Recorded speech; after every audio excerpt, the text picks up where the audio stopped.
बिस्मिल्लाहिर्रहमानिर्रहीम अस्सलामुअलैकुम। नेक्स्ट है हमारे पास मिरर मॉडिफायर के ऊपर सब डिवीजन मॉडिफायर अप्लाई कर रहा हूँ। कंट्रोल 3 मैंने प्रेस किया जो शॉर्टकट है और 3 लेवल्स इस पे अप्लाई होते हैं। यहाँ पर मैंने इसको अप्लाई कर दिया। अब यहाँ पे मेरे पास ज्योमेट्री ज़रा ज़्यादा आ गई है। अब मैं बेसिकली करके रहा हूँ कि मैंने शिफ्ट जी प्रेस किया है और इस हाफ क्यूब को मैंने डिलीट कर दिया है। अब मेरे पास ये हाफ क्यूब अवेलेबल है। अब मैं ये चाहता हूँ कि जो भी मैं इस पर काम करूँ यहाँ पर भी वो क्यूब हो और वही काम सिमेट्रिकली काम इसके ऊपर हो। उसके लिए मैं क्या करूँगा, उसके लिए मेरे पास यहाँ पर मिरर मॉडिफायर जो है वो बेसिकली करता ये है कि आपकी जो ज्योमेट्री है उसको डुप्लीकेट करता है जिस एक्सिस पर आप चाहते हैं। अगर आप वाई एक्सिस पे चाहते हैं तो वाई एक्सिस पे भी करेगा, अगर आप जी एक्सिस पे चाहते हैं तो उस पे भी ये करेगा। मिसाल के तौर पर अब यहाँ पे मैं अगर कुछ फेसिस सेलेक्ट करता हूँ, ऑल्ट एस मैंने प्रेस किया और थोड़ा बढ़ाया और यहाँ से ई प्रेस किया और आर से रोटेट कर दिया और फिर ई प्रेस किया, तो ये बेसिकली जो मैं यहाँ पे कर रहा था वो काम दूसरी साइड पे भी हो रहा है। और ये सिमेट्रिकली अगर हमने करेक्टर डिजाइन करना है तो उसके आर्म्स हैं, ईयर्स हैं,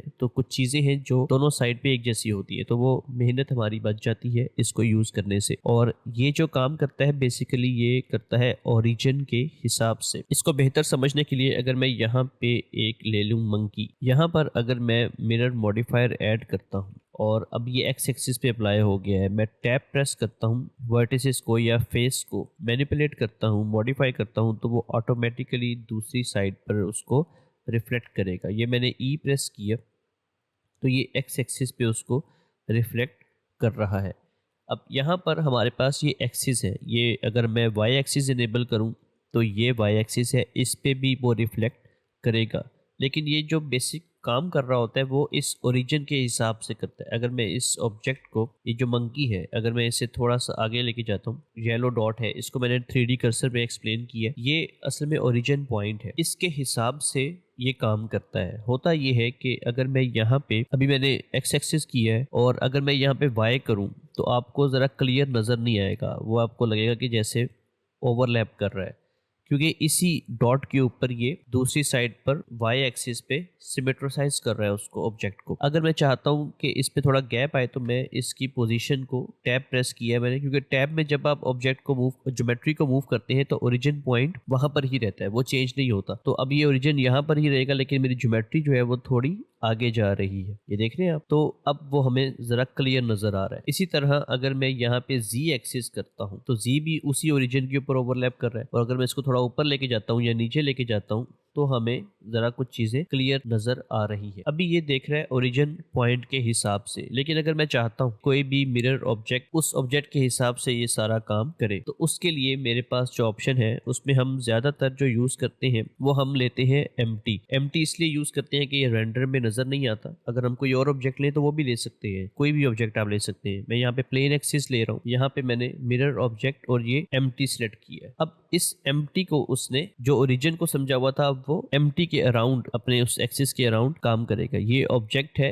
इसके बाद वो मिरर करेगा। पहले ओरिजिन से पहले बात करता था, अब मैं अगर इसको मूव करूंगा देखें तो वो जो मिरर्ड ऑब्जेक्ट्स हैं वो उसके करीब या दूर उससे जा रहे हैं। मैं किसको मूव कर रहा हूँ, मैं सिर्फ इस एम्प्टी को कर रहा हूँ। अगर मैं इसी तरह रोटेट करूँ तो वो भी उसी तरह रोटेट हो रहे हैं, तो ये काफी यूज हो जाता है कभी कभी। इसके अलावा हमारे पास एक ऑप्शन है इसी मिरर में, वो है बाइसेक्ट। फर्ज करें कि जो मेरी ये लेफ्ट साइड है वो थोड़ी सी जरा खराब है और मैं चाहता हूं कि जो राइट साइड है वो रहे, तो उसके लिए मेरे पास दो ऑप्शन है। मैं टैब प्रेस करूं और यहाँ पे वर्टिसेस में आके शिफ्ट सी प्रेस करके 1 प्रेस करके इन सबको मैं डिलीट कर दूं वर्टिसेस को, और ये भी वर्टिसेस में डिलीट कर देता हूँ और यहाँ पे मैं मॉडिफायर ऐड कर देता हूँ एक्स एक्सिस पे, तो ये राइट साइड को उसने रिफ्लेक्ट कर दिया ओरिजिन के इस साइड पर। लेकिन ये जरा थोड़ा टाइम टेकिंग काम है, तो इसके लिए जो हमारे पास ऑप्शन है वो ये है। तो यहाँ पे अगर मैं मॉडिफायर लगाऊं और यहाँ पे मैं ये मिरर मॉडिफायर मैंने अप्लाई किया, ये एक्स एक्सिस पे है और एक्स एक्सिस पे इसने इसको मिरर किया है, पूरे मंकी को कर दिया। यहाँ पे दोनों साइड्स मुझे, वो राइट वाली भी पूरा मंकी मुझे नजर आ रहा है, दोनों तरफ उसने उसको रिफ्लेक्ट कर दिया है। अगर मैं यहाँ पे बाइसेक्ट करता हूँ, जो मंकी की लेफ्ट साइड थी उसे ब्लेंडर रिमूव कर देता है और उसकी जगह पे राइट साइड को डुप्लीकेट करता है सिमेट्रोसाइज करने के लिए, और आप चाहते हैं कि उसकी राइट साइड रहे और लेफ्ट साइड ऑटोमेटिकली रिमूव हो जाए। इसी तरह आप इसको फ्लिप भी कर सकते हैं। अगर आप इसको फ्लिप करेंगे तो जो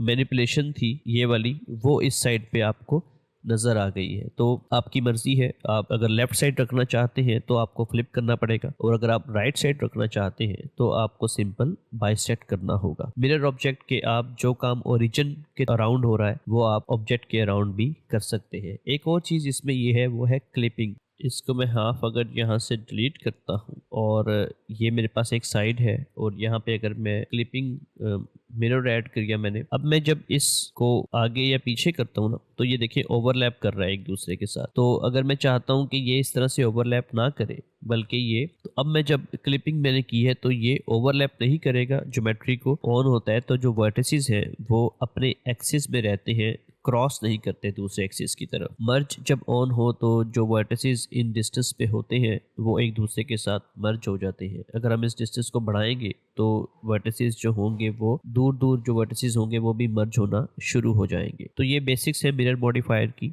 इनको आप अच्छी तरह से प्रैक्टिस कर लें ताकि ये आपको याद रहे।